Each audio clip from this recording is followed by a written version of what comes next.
But do you have a problem with the way with Kyle's play calling, and what do you think it's going to take to get these guys some consistency going in this offense? Because I just think that we're always seeing something different, and I think that that's what the players would probably like to see too, is just some consistency in what the game plan is going to be. But how do you feel about it?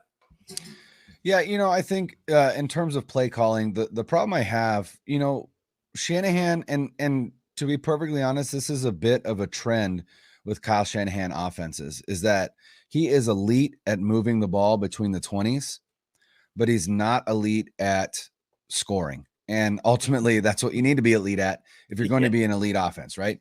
And he's called this offensive genius. And to me, I'm like, oh, offensive geniuses score points.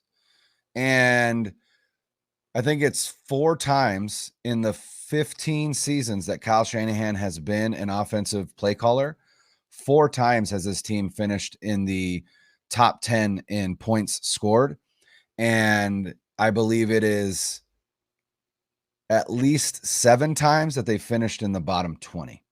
And so to me, that offensive genius label might be a little bit, it might be mislabeled, right? Because just a skosh. Just look at the game. Just look at the game yesterday, right? If you want to talk about an offensive genius, let's talk about Andy Reid.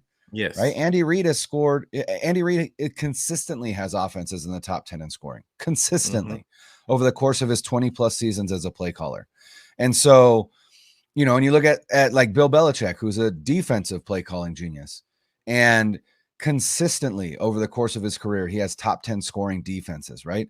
That consistency is where you get the label, right? Not just because you can draw up cool plays. And you're right. There are more often than not in every route that, or every pass play that Shanahan calls, invariably there is somebody who is wide the hell open, right? That is part of why he earned that moniker as a genius. The problem is he has a quarterback who cannot go through his progressions well enough to find that player consistently. Or read a blitz. Or read a blitz, or know where the hot route is on a blitz, right? Throwing a corner route to Kittle when Jeff Wilson is wide open on a choice route because he's the hot, and that's what the quarterback's supposed to do, right? If you recognize a blitz and you're in zero coverage, that means that they're bringing 6, and which means that there's one that's unaccounted for, which means you have to account for him, which means that you have to know where your hot is. And that was Jeff Wilson, and he was wide open. Probably would have been a touchdown on that play if he would have acted, but he didn't even look that way. And I think part of Jimmy's problem is he commits to where he's going prior to the snap of the ball. He has zero ability to adapt or adjust. And honestly, sometimes it feels like his play caller has the same problem. Outside of the first 15 to 24 plays, whatever Shanahan scripts in the first quarter, it just seems like he struggles to adapt. And I don't feel like that has always been the case, but that has definitely been the case this season. And so I think the problem is you've got a quarterback who you don't trust. You've got a quarterback who isn't committed to this team, and rightfully so. I don't blame Jimmy Garoppolo. I wouldn't be committed to this team either. And so you didn't plan on having this guy play for you this season. You brought him back as a backup and you were ready to move on. Well, now he has to play, but he's not bought in.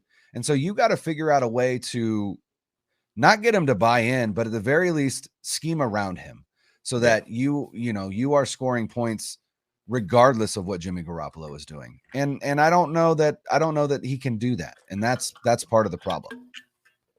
Absolutely. And I do think that is one part. Now, I do think that Jimmy is playing for a contract, and he's going to want to. I mean, you would think, but maybe he's okay with the amount of money that he's already got, because it seems like the same Jimmy for the most part, including a couple of deep throws a game, like that may or may not even get touched by the receiver. But I digress.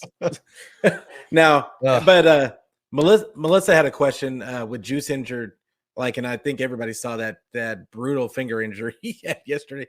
But do we switch?